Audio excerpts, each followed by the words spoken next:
Let's pray together. Manalangin na po tayo. Our Heavenly and Merciful Father, thank you for saving us from eternal condemnation.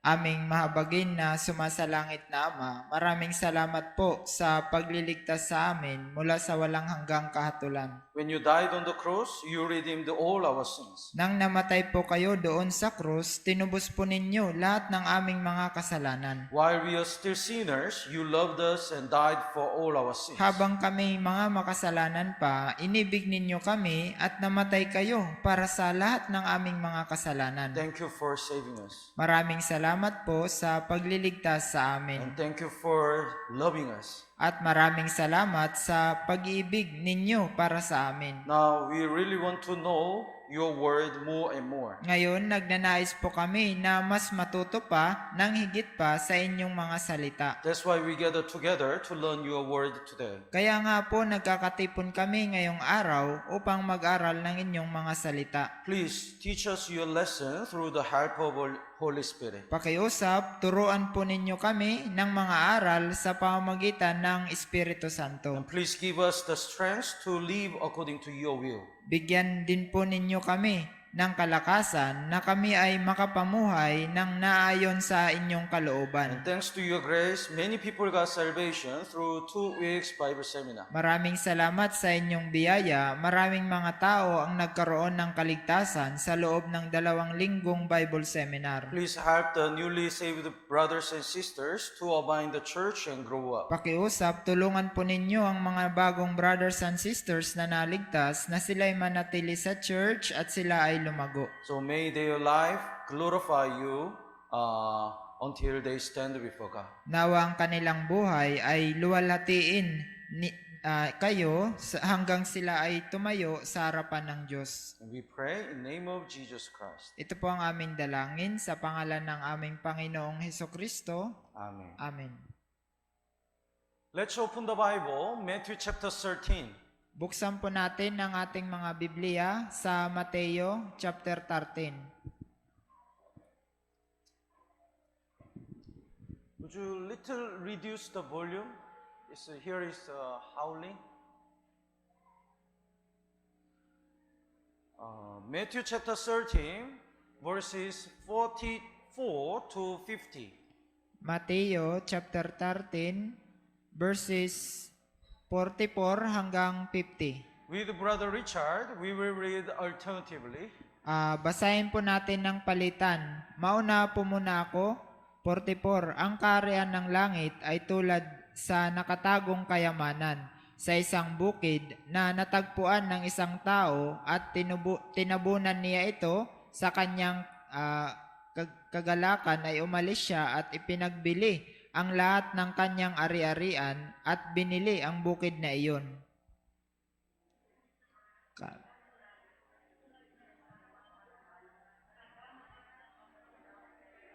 At nang makatagpo ng isang mamahaling perlas ay umalis at ipinagbili ang lahat ng kanyang ari-arian at binili iyon.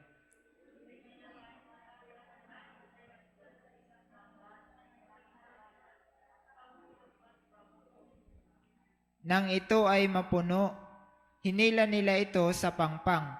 Umupo sila at tinipon sa mga sisidlan ang mabubuti, ngunit itinapon ang masasama.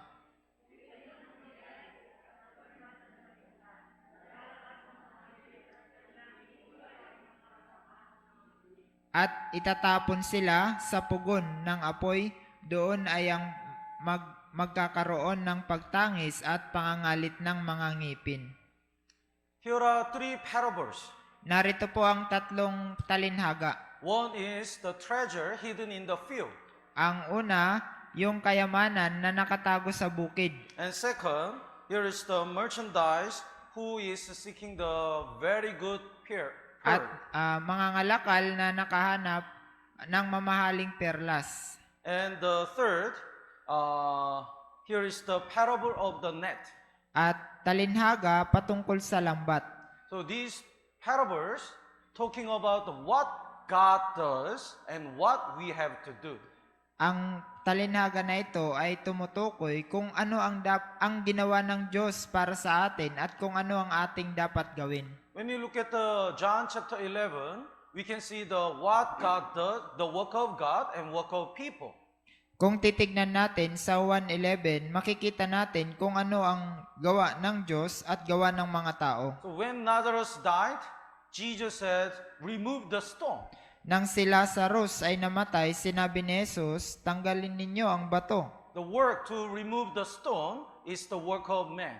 Ang trabaho para matanggal ang bato, ito'y gawain ng mga tao. But at that time, Jesus said, come forth, Lazarus. Pero sa panahon na yon, sinabi ni Jesus, Lazaro, lumabas ka. So saving Lazarus is the work of God. Ang iligtas, buhayin si Lazaro, ito ay gawain ni Jesus, ng Diyos. So even though God is almighty, God used people to achieve His work. Kahit ang Diyos ay makapangyarihan, pero ang Diyos, ginagamit niya ang mga tao para ang kanyang gawain ay matupad. When God gave us the Word of God, the Bible, God used the Israel people. Nang ang Diyos ibigay sa atin ang Biblia, ang ginamit niya po ang mga Israelita. And when Jesus came to this world, God used the woman, Maria. At nang si Jesus at ang Diyos ay pumarito sa sanlibutan, ginamit ng Diyos ang babaeng si Maria. And when Jesus fed the 5,000 people, Jesus used his disciples. Nang si Jesus, pinakain niya yung 5,000 mga tao, ginamit niya ang kanyang mga alagad. So, when God achieved His work, He used people as His tool. Kapag ang Diyos ay ginagawa, tinutupad ang kanyang gawain, ginagamit niya ang mga tao bilang kanyang kagamitan. So, there are work of God and work of man. Meron ditong paggawa ng Diyos at paggawa ng mga tao. Even though Jesus achieved the gospel, free salvation, that the work of man is to believe it. Kahit ang Diyos, sinakatuparan niya ang ebanghelyo, libreng kaligtasan, ang trabaho ng mga tao, dapat sila sumampalataya. Achieving eternal redemption is the work of God. Ang matupad ang walang hanggang katubusan, ito'y gawain ng Diyos. The work of man is to believe it. Ang trabaho naman ng mga tao ay ang sumampalataya dito. So today, we will study the lesson through these three parables. Ngayon, pag-aaralan natin ang talinhaga patungkol sa 3 talinhagang ito. The verse 44, again, the kingdom of heaven is like a treasure hidden in a field. Ang kaharian ng langit ay tulad sa nakatagong kayamanan sa isang bukid. The field indicates the word. Ang bukid ay kumakatawan sa sanlibutan. In this chapter, verse 38, Jesus said, the field is the word. Sa verse 38, sinasabi dito, ang bukid ay ang sanlibutan. Then, the verse 44, which a man found and hid, this man indicates Jesus Christ. Na natagpuan ng isang tao, dito sa verse 44, ang taong ito ay si Jesucristo. And the treasure hidden in a field.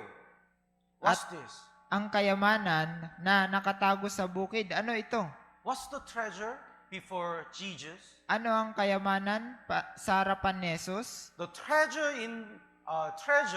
hidden in a field indicates the losers, people in this world. Ang kayamanan na nakatago sa bukid ay kumakatawan sa mga naliligaw na kaluluwa, mga tao dito sa sanlibutan. When a man found this treasure in the field, he sells all that he has and buys that field. Nang ang tao ay natagpuan niya ang kayamanan dito sa bukid, ang ginawa niya ay ipinagbili ang lahat ng kayamanang ari-arian niya na meron siya at binili ang bukid na iyon. So Jesus abandoned everything he has in order to save lost souls. Si Jesus, isinuko niya anumang mayroon siya o anumang kapangyarihan meron siya para mailigtas ang mga naliligaw na kaluluwa. In order to get the treasure hidden in the field, this man sells all things he has. Para mapasakan niya ang taong ito para mapasa kanya yung kayamanan na natagpuan niya sa bukid na nakatago doon, ibininta niya kung anong meron siya. Then finally he buys the field. Sa kauli-ulihan ay nabili niya na ang bukid. John chapter 3 verse 16 says, God so loved the world that he gave his only begotten Son, that whoever believes in him should not perish but have everlasting life. Sa Juan chapter 3 verse 16, sabi doon na God so ang Diyos sapagkat gayon na lamang ang pag-ibig ng Diyos sa sanlibutan na ibinigay niya ang kanyang tanging anak na ang sino man sumampalataya sa kanya ay magkaroon ng buhay na walang hanggan. So we are treasure to Jesus. Tayo ay kayamanan para kay Jesus. In order to save us, Jesus sacrificed everything he has. Para mailigtas tayo, isinakripisyo po ni Jesus lahat ng meron siya. He is God himself, but he gave up his throne in the heaven. Siya po ay Diyos mismo, pero isinuko niya po yung kanyang trono doon sa langit. And when the Roman soldiers killed Jesus Christ, he gave up his all power. Nang ang mga sundalong Romano, pinatay nila si Jesucristo, si Jesus, isinuko niya kung anumang merong kapangyarihan siya. And he gave up his life. At maging ang kanyang buhay ay ibinigay niya. Because we are treasure to Jesus. Dahil tayong lahat, tayo ay kayamanan para kay Jesus. In order to get the treasure, he sacrificed everything. Para makuha niya ang kayamanan, ang ginawa niya, isinakripisyo niya ang lahat. Please mark here and let's look at the Acts chapter 20 verse 28. Pakimarkahan po dito, punta tayo sa chapter 20 verse 28. Acts chapter 20 verse 28. Therefore, take heed to yourselves and to all the flock, among which the Holy Spirit has made you overseers, and to shepherd the church of God, which he purchased with his own blood. Ingatan ninyo ang inyong sarili at ang buong kawan. Sa kanila'y inilagay kayo ng Espiritu Santo na mga tagapangasiwa upang pangalagaan ninyo ang iglesia ng Diyos na binili niya ng kanyang sariling dugo. So in order to purchase the church of God, save the people, Jesus paid his own blood. Para mabili yung iglesia ng Diyos, ang ginawa niya, ang kanyang sariling dugo ang pinangbayad niya. Actually, we are all sinners. That's why we have to go to hell. Sa katunayan, tayong lahat po ay lahat makasalanan, kaya dapat tayo ay mapupunta sa impyerno. But Jesus came to this world to pay the penalty of all our sins. Pero si Jesus po pumarito sa sanlibutan para bayaran po yung kabayaran ng lahat ng ating mga kasalanan. And when Jesus died on the cross, he paid the penalty of our past, present, the future sins. At nang si Jesus ay namatay doon sa krus, binayaran niya yung kabayaran ng ating mga kasalanan noon at yung ngayon at yung magagawa nating mga kasalanan. Some people think that our future sins are not forgiven. May mga taong nag-iisip na yung magagawa nating kasalanan ay hindi napatawad. Whether you believe it or not, it doesn't matter. Jesus already forgave our past, present, the future sins. Maniwala man po kayo o hindi mahalaga yun. Si Jesus, pinatawad niya po, tinubos niya po yung mga kasalanan natin noon, ngayon, at magagawa nating kasalanan. Because if even our future sins are not forgiven, nobody can go to heaven. Dahil kung yung kasalanan natin na magagawa pa lamang ay hindi napatawad, kung ganun, wala pong makakapunta sa langit. Maybe we commit a sin tomorrow. Because of that sin, we will go to hell. If our future sins are not forgiven. Siguro makakagawa tayo ng kasalanan bukas o sa ibang mga araw. Dahil sa kasalanan na yon, mapupunta tayo sa impyerno. That's why when Jesus took away the sin of the world, he paid the penalty of our past, present, the future sins. Kaya nga, nang si Jesus, kinuha niya, tinubos niya ang kasalanan ng sanlibutan, kinuha niya yung kasalanan natin noon, ngayon, at yung magagawa nating mga kasalanan. the penalty of sin is death. Ang kabayaran po ng kasalanan ay kamatayan. So, to pay the penalty of our sin, Jesus shed the blood and died on the cross. Upang mabayaran ang kabayaran ng ating mga kasalanan, ang dugo ni Jesus ay dumanak po at siya ay namatay doon sa krus. He abandoned everything he has to save us. Isinuko niya po anumang meron siya para lamang po mailigtas tayo. Let's go back to Matthew chapter 13, verse 44. Balik po tayo sa Mateo chapter 13 verse 44.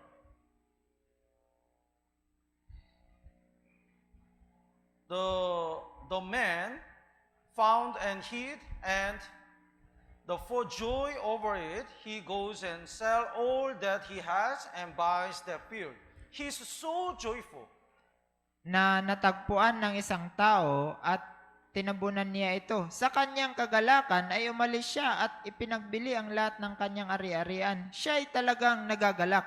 Yes. Why he is so joyful? Bakit siya ay talagang nagagalak? Because he is so excited. He is so joyful because of this treasure.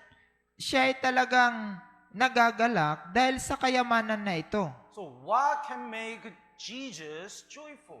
Ano ang nakakapagpagalak kay Jesus? When the lost souls get salvation, that makes Jesus so joyful and so happy.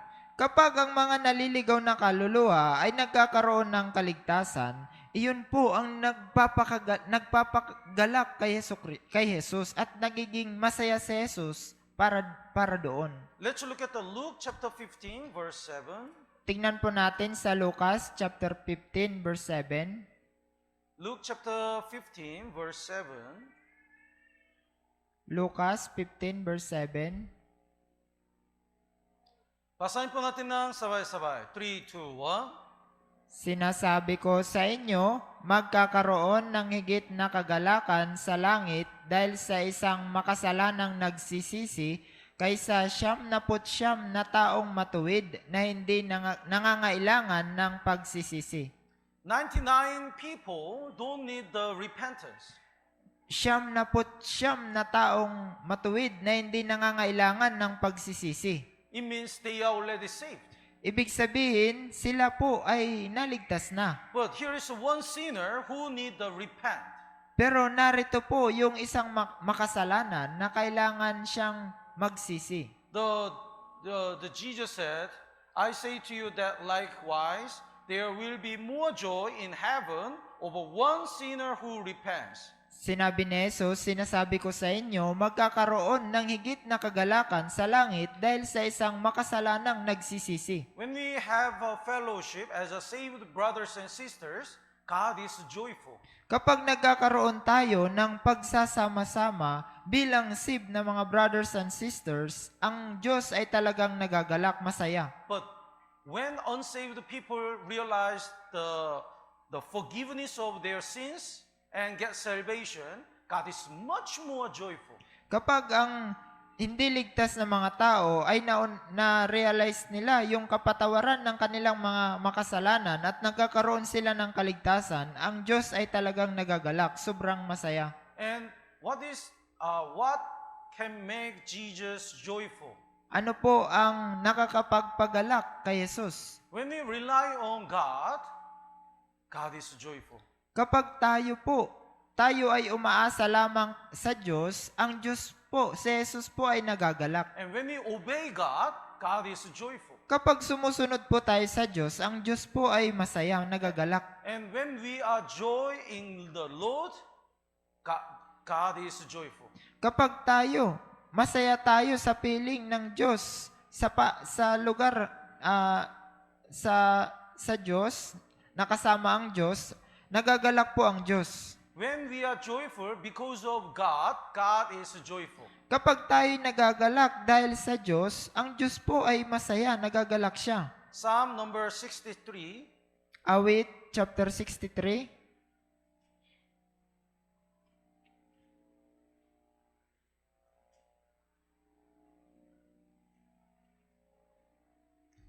Psalm number 63, verse 11.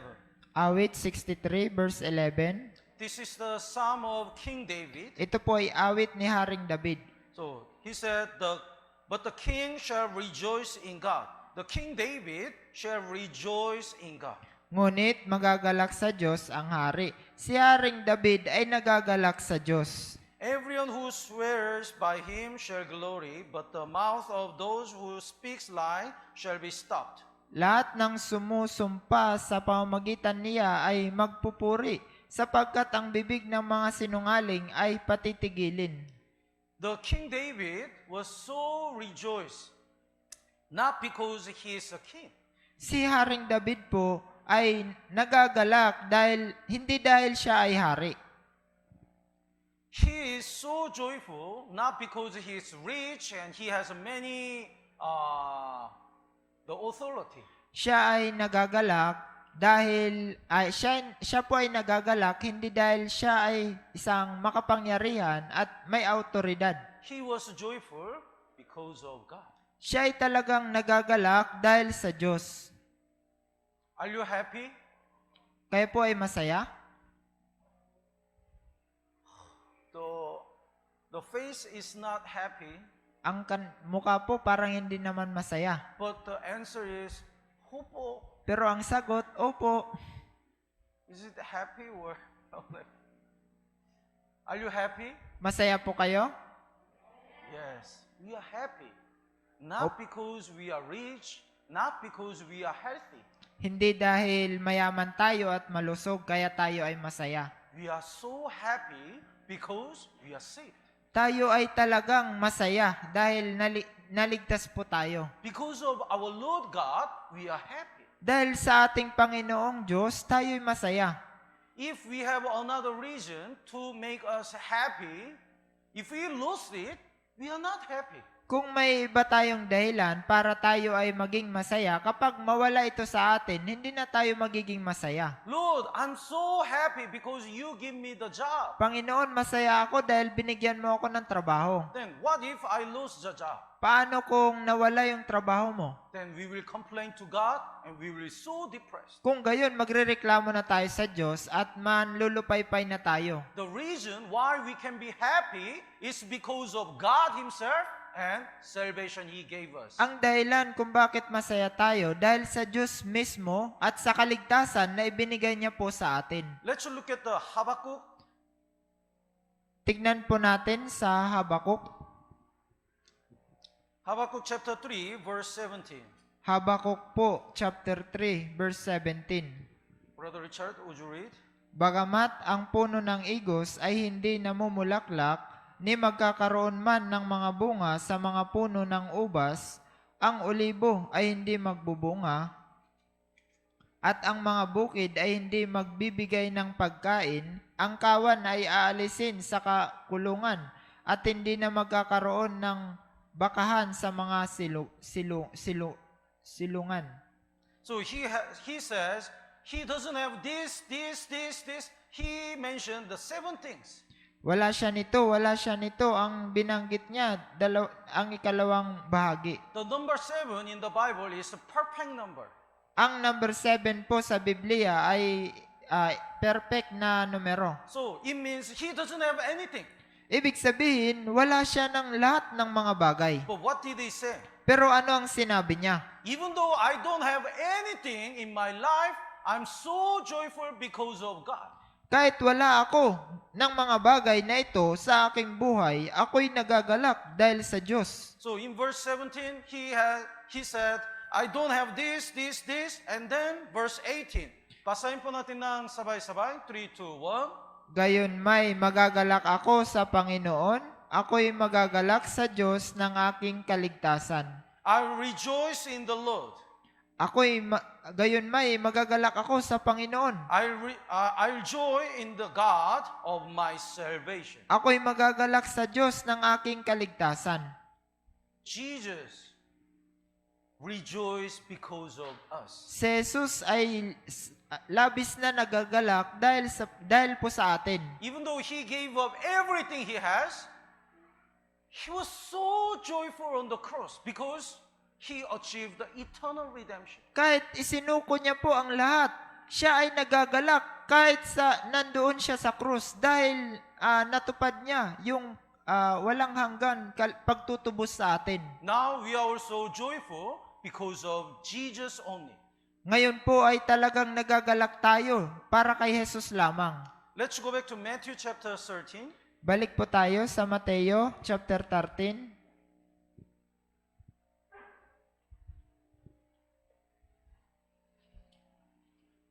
Verse 45, here is another parable.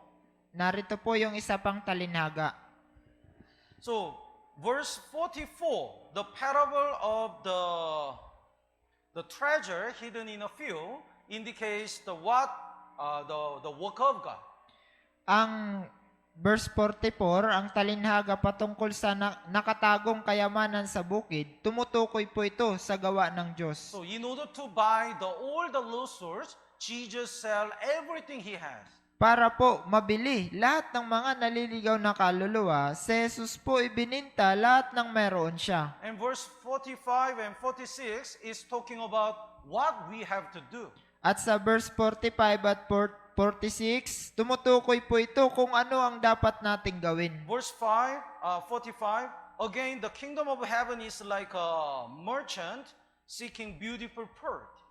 Gayon din naman, ang kaharian ng langit ay tulad ng isang mangangalakal na naghahanap ng magagandang perlas. This merchant seeking beautiful pearls indicates all people in the world. Itong mangangalakal na naghahanap ng mga magagandang perlas ay tumutukoy sa lahat ng mga tao sa sanlibutan. In this world, we are looking for the truth. Dito sa sanlibutan, naghahanap tayo ng katotohanan. That's why many people attend the church here and there. Kaya nga po maraming mga tao dumadalo sa church doon at dito. And that's why the people make the many religions. Kaya nga po ang mga tao naggumagawa ng maraming mga relihiyon. But so many people are wondering in order to find the truth. Pero marami pa rin mga tao ang pag-alagala at hindi naghahanap ng katotohanan. In India, one man punished himself. Sa India po, may isang tao, pinarusahan niya yung sarili niya. He said, my body commits so many sins, Sab- so I'm punishing myself. Sabi niya, yung katawan ko gumagawa ng maraming kasalanan, kaya dinidisiplina, pinaparusahan ko yung katawan ko. He's looking for the way to be forgiven, but that's not the way. Siya'y naghahanap para mapatawad, pero hindi yun yung paraan. Someone like the gambling. May isa gusto ng gambling. So even though he decided not to do it, he couldn't stop. Kahit nagpasya na siya na hindi gawin, pero hindi niya maihinto. So he cut his arm. Kaya pinutol niya yung kanyang dalawang kamay. Then what happened? Anong nangyari? He played the gambling with the feet. Naglaro siya ng sugal sa pamamagitan ng dalawang paa naman. So he cut his feet. At pinutol niya uli yung dalawang paa. Then what happened? Anong nangyari? He played the gambling with the lips. Nagsugal siya sa pamamagitan ng kanyang labi. We cannot stop our sin. Hindi po natin kayang ihinto ang ating mga kasalanan. Punishing our body is not the way to be forgiven. Ang disiplinahin, ang sakta ng ating mga sarili ay hindi paraan para tayo'y mapatawad. This merchant, in order to find the beautiful pearl, he's seeking the all around the world. Itong mga ngalakal, para makahanap ng magandang perlas, siya'y naghahanap sa buong sanlibutan. But finally, the verse 46, who, when he had found the one pearl of great price, he found the one pearl of great price. He found it finally.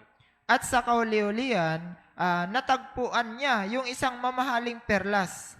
What's this, the one pearl of great price?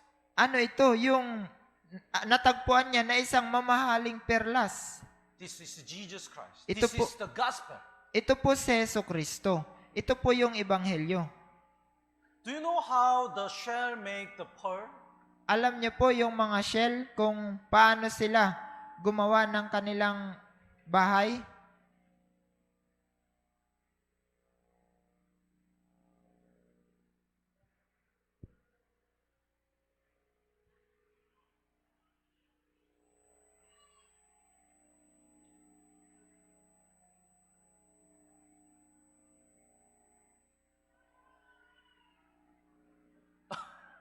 What does it look like? Parang ano po tignan? Shell. Shell po.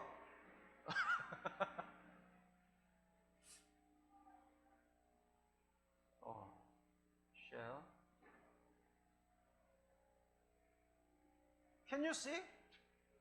Nakikita niyo po? The way to make the pearl is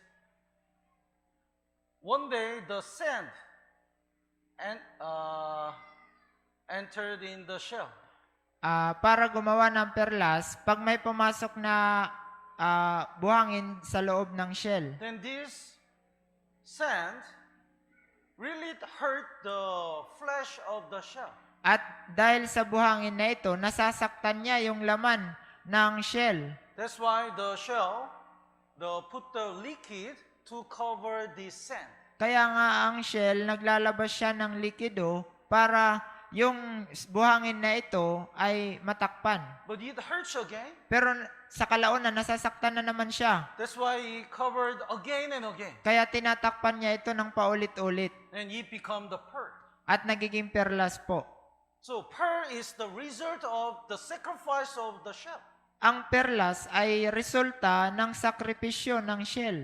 What is the gospel? Ano yung ebanghelyo? How did Jesus achieve the eternal redemption? Paano ni Jesus tinupad yung walang hanggang katubusan? By his sacrifice. Sa pamamagitan po ng kanyang sakripisyo. Eternal redemption is the result of Jesus' sacrifice. Walang hanggang katubusan ay resulta po ito sa sakripisyo ni Jesucristo. And this merchandise, seeking the pearl, finally found the great pearl. At itong mga ngalakal ay naghahanap ng perlas. Sa kalaunan, nakahanap siya ng mamahaling perlas. We also realize the eternal redemption after we wandered in this world. Tayo rin po, natagpuan natin yung walang hanggang katubusan pagkatapos po nating magpagalagala dito sa sanlibutan. Then what did this merchant do? Ano ang ginawa ng mga ngalakal na ito? The verse 46. When he had found a pearl of great price, went and sold all that he had and bought it.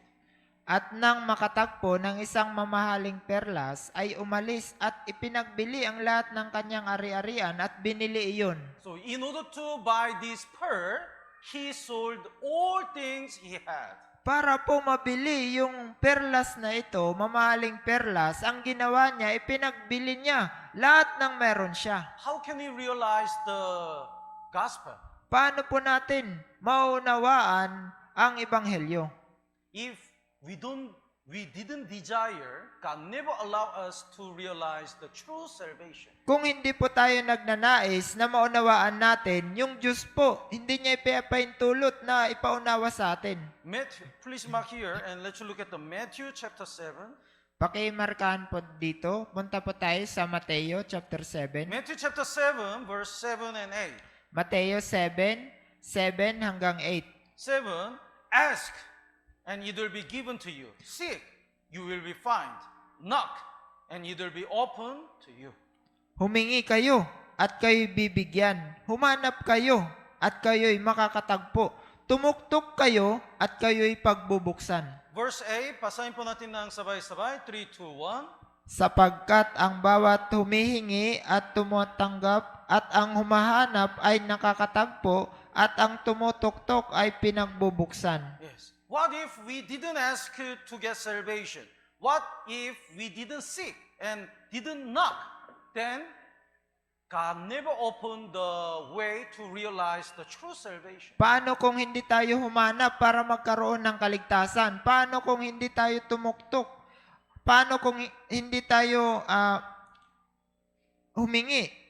Ang Diyos hindi niya tayo bibigyan o hindi tutulungan na magkaroon ng kaligtasan. Let's look at the John chapter 1. Tingnan po natin sa Juan chapter 1. John chapter 1 verse 40. Juan chapter 1 verse 14.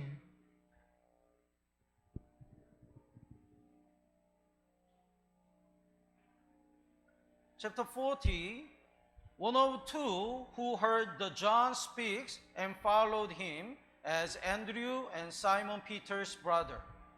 Chapter 40, ang isa sa dalawang nakarinig ng pagsasalita ni Juan at sumunod sa kanya ay si Andres na kapatid ni Simon Pedro. This John is the John the Baptist.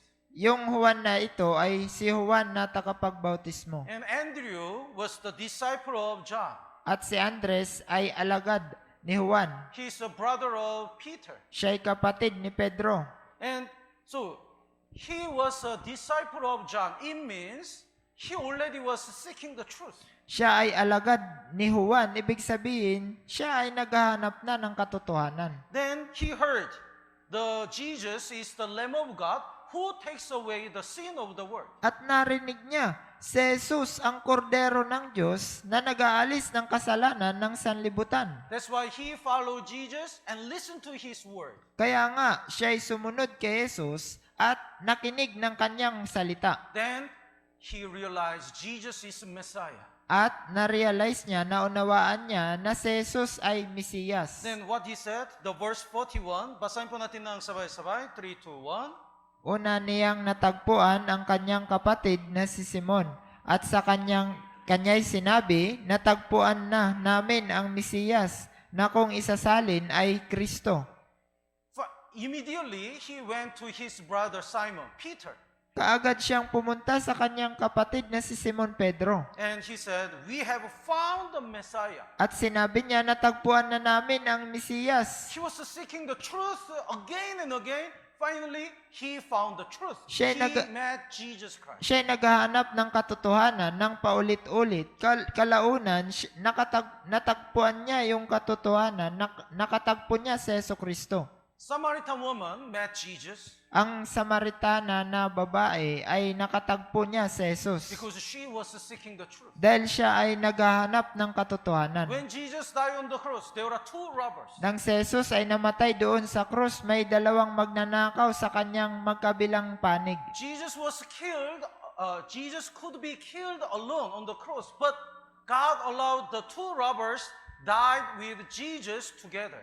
Si Jesus ay pwedeng mamatay na mag-isa doon sa krus. Pero ang Diyos ipinaintulot niya na may makasabay siyang dalawang magnanakaw doon.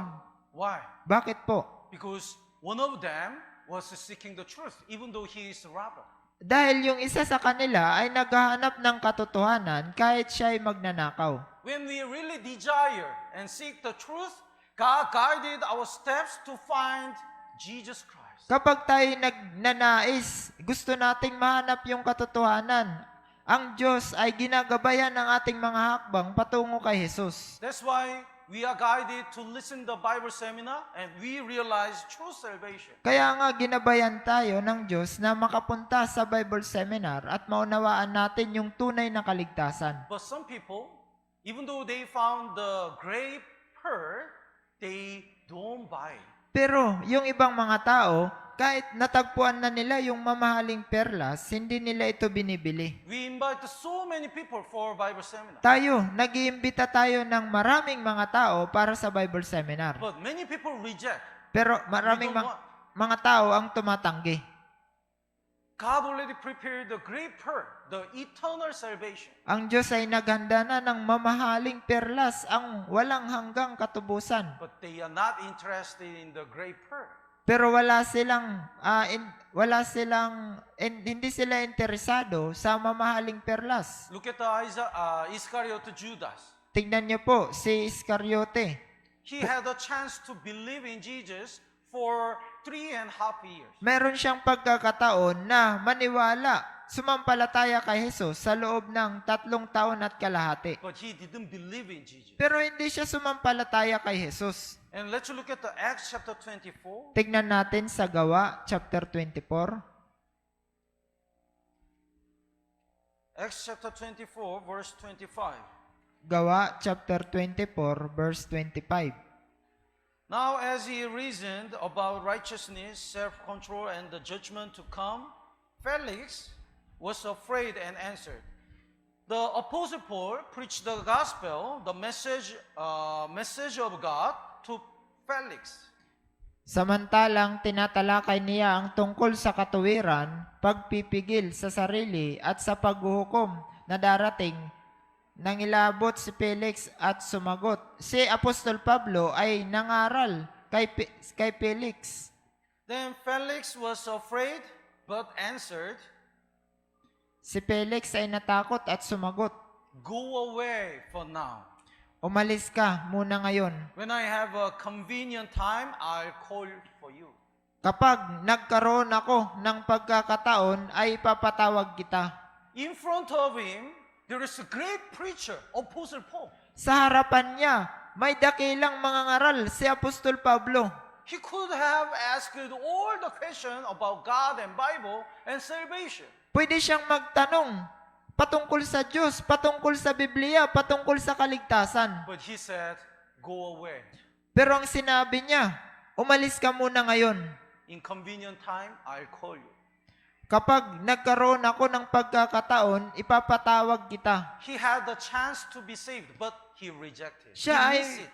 may pagkakataon para magkaroon ng kaligtasan, pero tinanggihan niya, sinayang niya yung pagkakataon na iyon. Jesus forgave not only our sin, but also all people's sin in the world. Si Jesus pinatawad po yung lahat ng ating mga kasalanan, hindi lamang kasalanan natin, kundi yung kasalanan din ng lahat ng mga tao dito sa sanlibutan. And God is calling the all sinners to get salvation. At yung Diyos tinatawag niya lahat ng mga makasalanan para silang lahat ay magkaroon ng kaligtasan. But some people reject that free salvation. Pero yung ibang mga tao, tinatanggihan nila yung libreng kaligtasan. So when we have the chance, we have to take that chance. Kapag meron tayong pagkakataon, dapat sunggaban po natin yung pagkakataon na iyon. Let's go back to Matthew chapter 13. Balik po tayo sa Mateo chapter 13.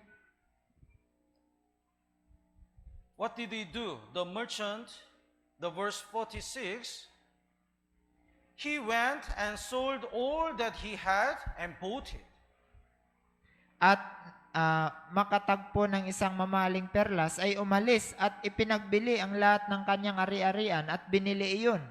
He recognized how much precious this pearl is. Nalaman niya talaga kung gaano kahalaga yung mamahaling perlas na ito. So with all the cost, he bought it. Kaya nga, lahat kahit kapalit nito, lahat ng mga bagay na meron siya, binili niya ito. Like this, we also realize the true salvation. Gaya nito, naunawaan din po natin yung tunay na kaligtasan. That's why we also deliver this true salvation by our sacrifice after we get salvation. Kaya nga po, tayo rin idinadala natin yung kaligtasan na ito sa pamamagitan ng ating sakripisyo pagkatapos po natin magkaroon ng kaligtasan. This merchant seeking the beautiful pearl and found the great pearl indicates the saved people. Itong mga ngalakal na nakahanap ng magagandang perlas ay kumakatawan sa mga taong ligtas. After we get salvation, we also have to sell everything we have in order to deliver this pearl to others. Pagkatapos natin magkaroon ng kaligtasan, dapat din po natin ipagbili ang lahat ng mayroon tayo para maidala po natin ang kaligtasan na ito sa ibang mga tao. What about Moses? Paano naman po si Moises? He was a prince of Egypt, Siya ay prinsipe ng Ehipto. but he gave up his all the rights. Pero tinalikuran niya po lahat ng meron siyang kapangyarihan. And he liked to suffer with the people of God. At nagnais siya na makipagtiis sa mga tao ng Diyos. And Apostle Paul, what about Apostle Paul? Paano naman po si Apostol Pablo? He was guaranteed to be succeed. Siya ay pwedeng maging saksi sa kanyang buhay. He could be rich and famous. Pwede siyang maging mayaman, pwede siyang maging sikat. But when he got salvation through Jesus Christ, he gave up everything he had. Pero nang nagkaroon siya ng kaligtasan sa pamamagitan ni Jesucristo, isinuko niya lahat ng meron siya. What about Peter? Paano naman po si Pedro? When Jesus called him, he left all the things and followed Jesus. Nang si Jesus ay tinawag siya, iniwan niya lahat ng mga bagay na meron siya at sumunod siya kay Jesus. So after we get salvation, we also sacrifice for Jesus. Pagkatapos po natin magkaroon ng kaligtasan, tayo rin po ay nagsasakripisyo tayo para kay Jesus. Let's look at the Luke chapter 14. Tingnan po natin sa Lucas chapter 14.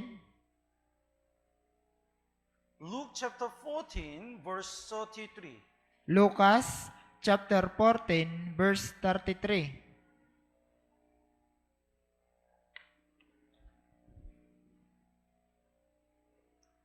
Basahin po natin ng sabay-sabay. 3, 2, 1. Kaya't ang sino man sa inyo na hindi magtakwil sa lahat ng kanyang tinatangkilik ay hindi maaaring maging alagad ko. So many people live in this world. Maraming mga tao po naninirahan sa sanlibutang ito. But among people, only few people will be saved. Pero sa mga taong ito, kakaunti lamang po ang magkakaroon ng kaligtasan. But it doesn't mean that all the saved people can be disciples of Jesus. Pero hindi po ibig sabihin, lahat ng mga tao pwedeng maging alagad ni Jesus. Among saved people, only few people can be disciples of Jesus. Sa mga naligtas po na mga tao, kakaunti lamang po doon ang magiging alagad ni Jesus. Here is the condition. Narito po ang kondisyon. Jesus said, "Whoever of you does not forsake all that he has cannot be my disciple." Kaya't ang sino man sa inyo na hindi magtakwil sa lahat ng kanyang tinatangkilik ay hindi maaaring maging alagad ko. Jesus said, "If you don't love me more than your brothers," sinabi ni Jesus, kung hindi mo ako iniibig, nang higit pa sa iyong mga kapatid, higit pa sa iyong pamilya, hindi ka karapat-dapat para maging alagad ko.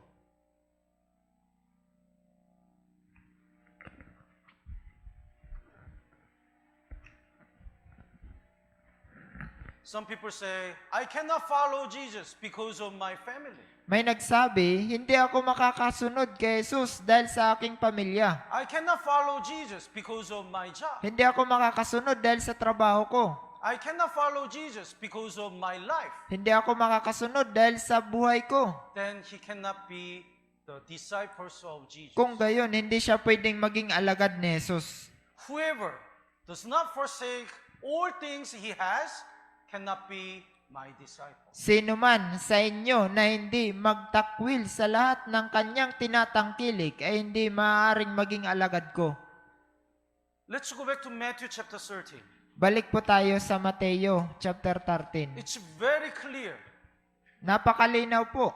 In verse 44, here is the work of God. He sacrificed everything to save sinners. Sa verse 44, narito yung gawa ng Diyos. Nagsakripisyo siya para iligtas ang lahat na makasalanan. Then verse 45 and 46, in order to get the salvation, we have to do everything. We have to desire. 45, 46, para magkaroon tayo ng kaligtasan, dapat gawin natin ang lahat. Dapat magnais tayo. And after we get salvation, like Jesus sacrificed everything, we have to sacrifice everything for the gospel. At pagkatapos magkaroon ng kaligtasan, gaya ni Jesus na nagsakripisyo para maligtas tayo, dapat tayo ngayon magsakripisyo din naman tayo para sa Ebanghelyo. Let's look at the Luke chapter 9, Tignan po natin sa Lucas chapter 9. verse 62. Lucas chapter 9, verse 62.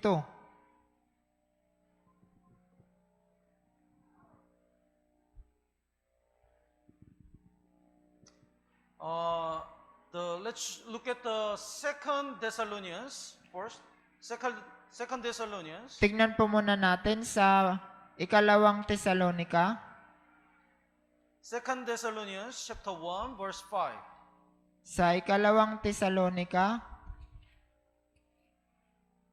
chapter 1, verse 5. Anong page? Page 357 sa Bagong Tipan. Chapter 1, verse 5. Sorry po. Second Thessalonians. Ikalawang Tesalonika, chapter 1, verse 5. 346 po. Basahin po natin ng sabay-sabay. 3, 2, 1. Ito ay malinaw na katibayan ng matuwid na paghatol ng Diyos upang kayo'y ariing karapat-dapat sa kaharian ng Diyos na dahil dito'y nagdurusa kayo. The middle, you may be counted worthy of the kingdom of God, for which you also suffer. Upang kayo'y ariing karapat-dapat sa kaharian ng Diyos na dahil dito'y nagdurusa kayo. What does it mean, the worthy? Anong ibig sabihin ng karapat-dapat? Actually, the original meaning of worthy is fair. Ibig sabihin ng orihinal na kahulugan ng karapat-dapat ay ang sukat. When we check the weight on the scale, and to be fair is the worthy. Tamang sukat. Kapag sinusukat natin yung isang bagay, dapat nating kiluhin para makuha natin yung tamang sukat. So, you should be worthy of the kingdom of God. Dapat kang maging karapat-dapat sa kaharian ng langit, ng Diyos.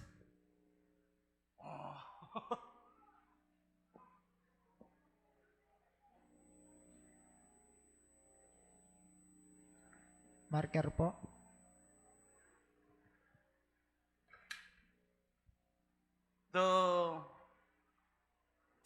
In this side, Jesus sacrificed everything. Sa panig na ito, si Jesus po ang nagsakripisyo ng lahat. What if we don't sacrifice anything for Jesus? Paano naman po kung hindi tayo magsakripisyo ng kahit ano para kay Jesus? It's not fair. Hindi po yun patas. It's not worthy to be His disciple. Hindi po yun karapat-dapat para maging kanyang alagad. As much as Jesus sacrificed for us, we have to sacrifice for Jesus. Kung gaano po si Jesus nagsakripisyo para sa atin, dapat po tayo magsakripisyo tayo ng ganoon para kay Jesus. Then Jesus will say, you are worthy to be my disciple. At sasabihin po ni Jesus, ika'y karapat-dapat na maging alagad ko. So as a merchandise, we found the truth. Bilang mga ngalakal, natagpuan natin yung katotohanan. And after we get salvation, we have to do our business to save more lost souls. At pagkatapos natin magkaroon ng kaligtasan, dapat gawin natin yung ating gawain para magligtas ng maraming naliligaw na kaluluwa. That we have to sacrifice like Jesus sacrificed for us. Dapat magsakripisyo po tayo kung gaano nagsakripisyo po si Jesus para sa atin. Let's look at the Luke chapter 19. Tignan po natin sa Lucas chapter 19. Here is another parable. Narito po yung isa pang talinhaga. Luke chapter 19 verse 13. Lucas chapter 19 verse 13.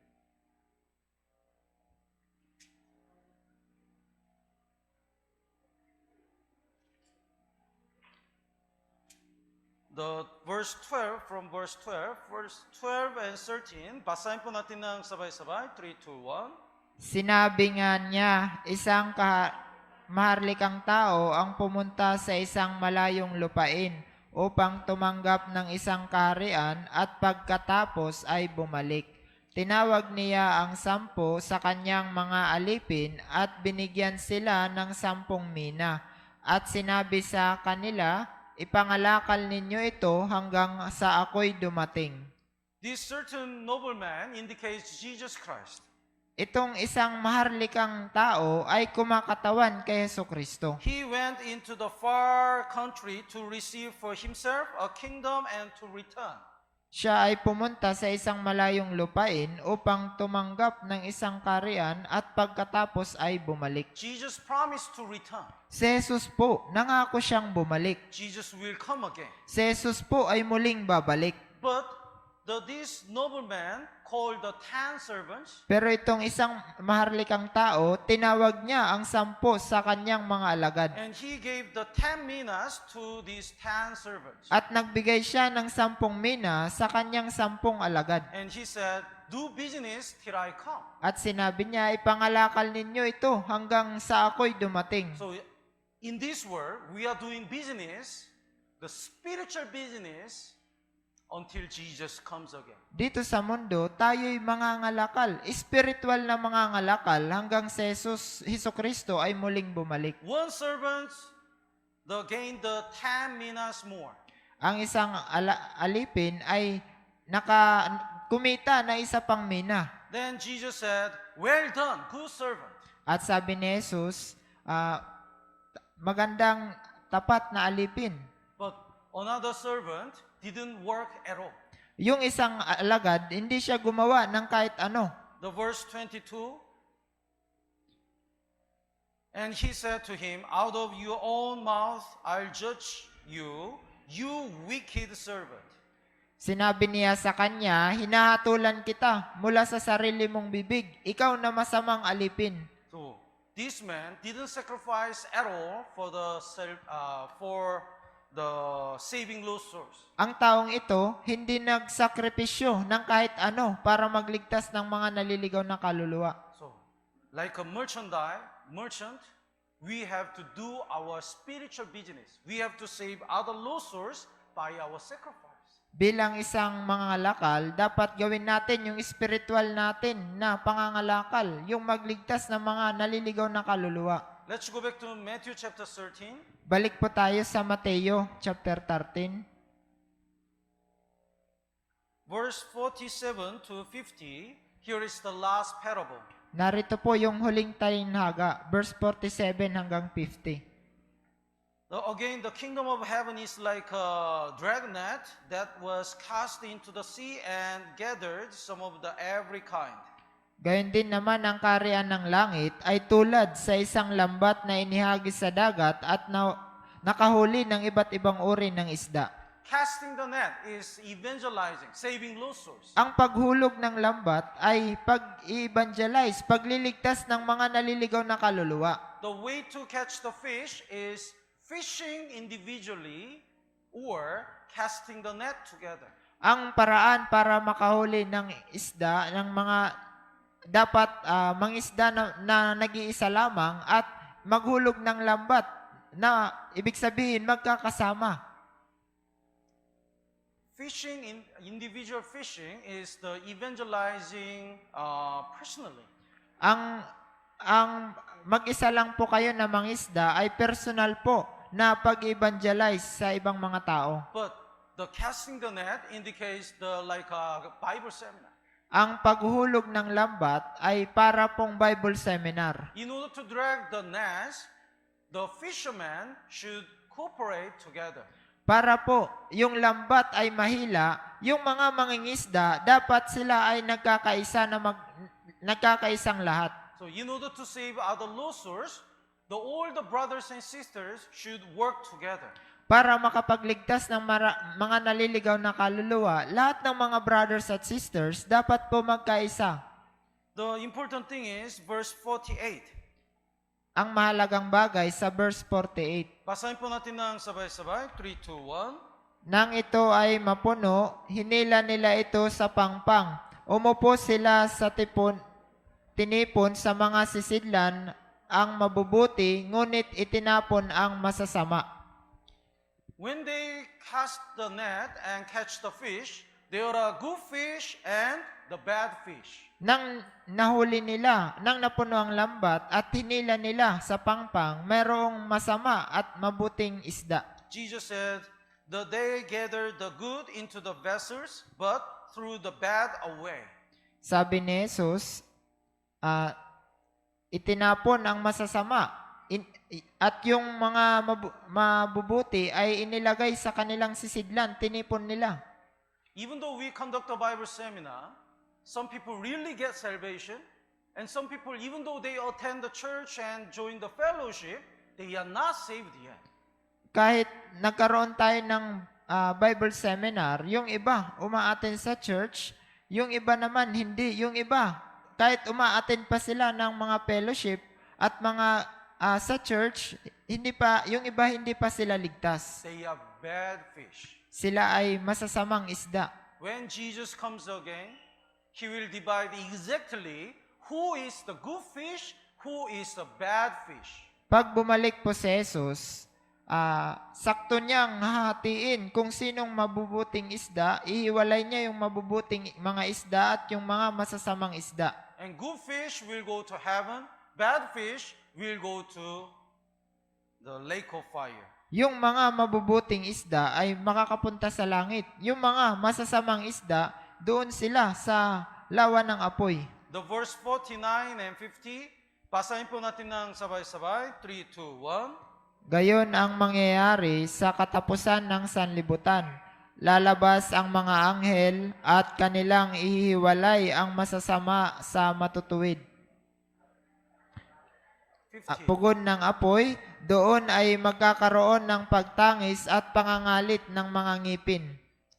When Jesus comes again, God will exactly separate the unsaved people from saved people. Pagbalik po ni Jesus, ihiwalay niya yung mga naligtas at mga hindi naligtas. So, even though I attend the church and I join the fellowship and I share the testimony, if I'm not really saved according to the Bible, I'm bad fish. Kahit ako'y dumadalo sa church, sumasali sa mga fellowship, kung hindi talaga ako nagkaroon ng kaligtasan, ako'y masamang isda. That's why I have to make sure of my salvation. Kaya dapat kong siguraduhin yung aking sariling kaligtasan. I really hope and pray we don't have bad fish at all in our church. Talagang ako'y umaasa at nananalangin na walang masamang isda sa ating church. I really worry if we have a bad fish here. Nag-aalala po talaga ako kung may masamang isda dito. We have to check ourselves. Dapat natin suriin ang ating mga sarili. Am I really saved? Talagang ligtas ba ako? What about my sins? Paano naman ang kasalanan ko? If I'm not saved, I'm bad fish and I'll be cast into the lake of fire. Kung hindi ako ligtas, ako'y itatapon doon sa lawa ng apoy. If you have any doubt of your salvation, please ask the counseling. Kung may pagdududa kayo patungkol sa inyong sariling kaligtasan, pakiusap. Humiling kayo ng counseling. Or watch it DVD Bible Seminar and join the Bible Seminar again. O makinig po kayo ng mga DVD Bible Seminar at muling dumalo ng mga Bible Seminar. Before Jesus comes again, we have to make sure 100% surely of our salvation. Bago si Jesucristo ay muling bumalik, dapat siguraduhin po natin 100% ang ating sariling kaligtasan. And through the casting the net, they catch the many fishes. At sa pamamagitan ng paghuhulog ng lambat, nakahuli sila ng maraming mga isda. This is the work of God. Ito ang gawa ng Diyos. Let's look at Matthew chapter 17. Tignan po natin sa Mateo chapter 17. Verse 27. Verse 27.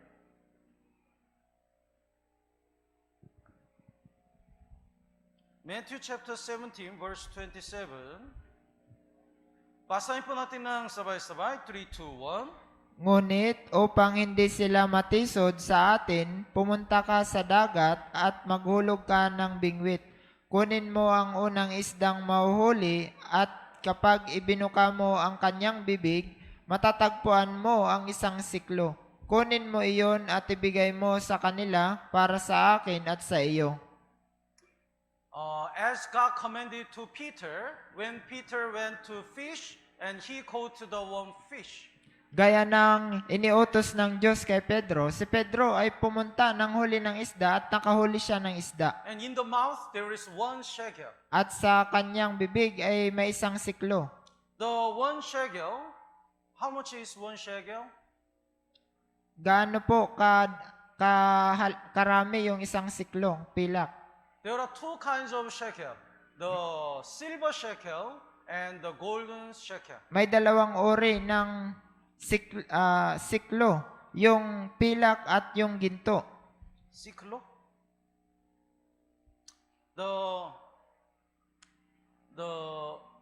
Here is the piece of money, but in different version, shekel.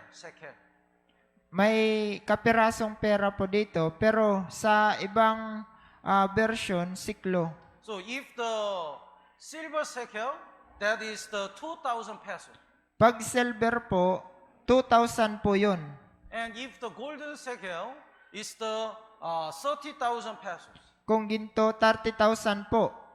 So what if from the mouth of the fish, one fish, if we can get the 30,000 pesos, what a lucky, right? Paano sa isang isda kung makakakuha tayo ng 30,000 pesos, talagang swerte natin? Actually, it's impossible. Sa katunayan, ito ay imposible. But God made something impossible possible. Pero ang Diyos, ginawa niya yung mga imposible na maging posible. We are like these fish. We are not deserved to offer anything to the Lord. Tayo parang ganitong isda, hindi tayo karapat-dapat na magbigay tayo ng handog sa Panginoon. But God catch the fish. Pero ang Diyos, siya yung nanghuli ng isda. And now, God expects something from our life. At ngayon, ang Diyos ay umaasa ng mga bagay sa ating buhay. And now, God accepts what we offer through our life. At ngayon, ang Diyos tinatanggap niya kung ano ang ating ihahandog sa Kanya sa pamamagitan ng ating mga buhay. It's like a piece of money from the mouth of the fish. Ito'y parang kapirasong pera na nagmula sa bibig ng isda. So when we get salvation, we become worthy to offer what we have to the glory of God. Kapag tayo nagkaroon ng kaligtasan, tayo na ay karapat-dapat na mag-alay para sa kaluwalhatian ng Diyos. So let's go back to Matthew chapter 13. Let me summarize today's lesson. Balik po tayo sa Mateo chapter 13. Hayaan niyo pong isabuod natin ang naging aral natin ngayon. In order to get the treasure hidden in a field, Jesus sacrificed everything He had. Para po mabili ang nakatagong kayamanan sa bukid, isinakripisyo ni Jesus ang lahat na meron siya. Like this, we also seeking the truth with all our heart. Gaya nito, tayo rin ay naghahanap ng katotohanan sa ating mga puso. After we get salvation, we have to sacrifice everything to save other lost souls. Pagkatapos po natin magkaroon ng kaligtasan, dapat tayo magsakripisyo ng lahat ng mga bagay para iligtas yung ibang naliligaw na kaluluwa. For that, like casting the net, we have to work together and cooperate together. Para doon, gaya ng paghuhulog ng lambat, dapat tayo ay magkaisa at dapat tayo ay sama-sama. And not to be a bad fish, we have to check ourselves every day. Para hindi tayo maging masamang isda, dapat suriin natin ang ating mga sarili araw-araw. And I hope we work together to save other lost souls until the end. At umaasa ako na tayo ay gagawa na magkakasama para magligtas ng mga naliligaw na kaluluwa hanggang sa huli. Tama po ba? Let's pray together. Manalangin na po tayo. Our Heavenly and Merciful Father, thank you for saving us. Aming mabagin na sumasalangit na Ama, maraming salamat sa pagliligtas sa amin. We hope and pray nobody will go to hell among us. Kami ay nananalangin at tumaasa na walang mapupunta sa impyerno sa amin na narito ngayon. Please help all of us to check our salvation before the Word of God. Pakiusap, tulungan po ninyo na suriin namin ang aming kaligtasan sa harapan ng salita ng Diyos. And if we are sure of salvation, please help us to sacrifice everything we have for saving other lost souls. At kung sigurado kami sa aming kaligtasan, pakiusap, tulungan po ninyo kami na maisakripisyo namin kung anong meron kami para magligtas ng mga naliligaw na kaluluwa. Like you sacrifice everything, we want to sacrifice everything we have. Gaya ng pagsasakripisyo mo po ng lahat ng bagay na mayroon ka, gusto rin po namin na isakripisyo kung anong meron kami. We pray in the name of Jesus Christ. Ito po ang aming dalangin sa pangalan ng aming Panginoong Hesukristo. Amen. Amen.